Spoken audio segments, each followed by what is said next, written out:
আসসালামু আলাইকুম, কেমন আছেন সবাই? আমরা আলহামদুলিল্লাহ ভালো আছি। আমাদের চ্যানেলটা সবাই সাবস্ক্রাইব করে দিবেন, ভিডিওতে একটা লাইক করে দিবেন, আর ভিডিওটা কেমন হয়েছে সবাই কমেন্ট করে জানাতে পারেন। আর এটা হচ্ছে গিয়ে সিলেটের ঐতিহ্যবাহী একটা খাবার, যেটা ভিডিওতে দেখতে পাচ্ছেন। এটা হচ্ছে গিয়ে সিলেটে এটাকে হুকন শিরা বলা হয়। আর এটা হচ্ছে শুটকির ঝোল আর কি, শুদ্ধ ভাষায় বলতে গেলে। আর এখানে অনেক অনেক ইনগ্রিডিয়েন্ট ব্যবহার করা হয়েছে। এখানে হচ্ছে গিয়ে পাট শাক, যেটাকে সিলেটে বলা হয় নালি পাতা, আর ছোট ছোট আলুকে সিলেটে বলা হয় ললিত আলু। এর সাথে ছিল চিংড়ি মাছ, ঝিঙা ছিল, লতা ছিল। তো অনেক ইনগ্রিডিয়েন্ট নিয়ে কিন্তু এই তরকারিটা রান্না হয়, অনেক টেস্টি। আর শুটকি ছিল হচ্ছে চ্যাপা শুটকি মেবি। আর এইটা হচ্ছে গিয়ে বোম্বাই মরিচ, এই লতা ইয়ের সাথে খাওয়ার জন্য, হুকন শিরার সাথে। আর এটা ছিল ভর্তা, শুটকি ভর্তা, লাল লাল করে বানানো হয়েছে।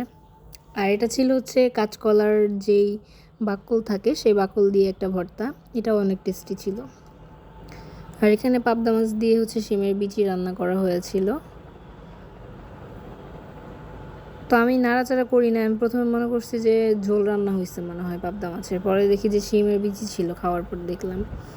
আর এটা কাঁচকলা দিয়ে রুই মাছ রান্না করেছে। আর ওই যে একটা টিপস শেয়ার করবো ভিডিও লাস্টে, সবাই সম্পূর্ণ ভিডিওটা দেখবেন। আর এই যে তীব্র তাপদাহের পরে যেই রহমতের বৃষ্টিটা হলো, সবার মনে একটা প্রশান্তি চলে এসেছে এই বৃষ্টির পরে। আর একটু আবহাওয়াটা ঠান্ডা ঠান্ডা বিরাজ করতেছে, মাশাল্লাহ। আর এই বৃষ্টি দেখার পর অনেকেরই হয়তো বা অনেক রকম ভালো লাগা কাজ করেছে। আর এই যে বৃষ্টির পর কিন্তু একটু ঝড় হয়েছে, বাতাস হয়েছে। আমার ছোটো ভাই আম কুড়ায় নিয়ে আসছিল, দেখলেন ভিডিওতে। আর এটা হচ্ছে গিয়ে আবু যখন নিয়ে আসছে মাছ, এটা পাবদা মাছ ছিল। আর তখন হচ্ছে কারেন্ট ছিল না, তাই লাইট দিয়ে ভিডিও করছি আমি। আর এটা পলি মাছ ছিল, আর রুই মাছও ছিল। আম্মু এগুলো এতক্ষণে স্টোর করে ফেলছে ফ্রিজে। আর বাইরে প্রচণ্ড বাতাস ছিল। এরপরে হচ্ছে গিয়ে সন্ধ্যার যখন কারেন্টটা চলে আসলো আর কি, লোডশেডিং হয়েছিল। এরপরে আমরা হচ্ছে এখানে পেঁয়াজু আর বেগুনি খেয়ে নিলাম, অ্যাজ ইউজুয়ালি একটা নাস্তা হিসেবে। তারপর আমার ছোটো ভাই বললো একটু ম্যাঙ্গো জুস খাবে আর কি, কাঁচা আমের জুস। কাঁচা আমগুলোকে একটু কুচি কুচি করে আমি কেটে নিয়েছিলাম, আর ব্লেন্ডারের জারে দিয়ে দিলাম, আর 2টা কাঁচামরিচ, এরপর ধনে পাতা, লবণ, তারপর হচ্ছে চিনি দিয়ে দিয়েছিলাম স্বাদ মতন। আর এর সাথে চাট মশলা দিয়ে দিয়েছি। এটা দেওয়ার ফলে একটা বোরহানি বোরহানি ফ্লেভার পাওয়া যায় কাঁচা আমের জুস থেকে। দেখতে পাচ্ছেন কতটা লোভনীয় হয়েছে, আর অনেক মজাও হয়েছে কিন্তু আসলেও।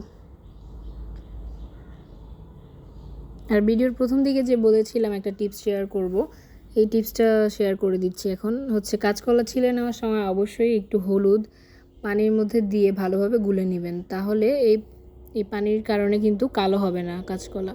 তারপরে যে এক্সট্রা যে বাইরের অংশটা থাকে আর কি, বাকলটা, এটা ছাড়িয়ে নিতে হবে। তারপরে একদম এই পানিতে কিছুক্ষণ ভিজিয়ে রাখলে কিন্তু আপনার তরকারি কালো হবে না, আর কাঁচকলাটা একটুও কালো হবে না, একদম সুন্দর হবে দেখতে। আর দেখতে পাচ্ছেন কতটা ভালোভাবে আমি ছাড়িয়ে নিচ্ছি। সবাই ভালো থাকবেন।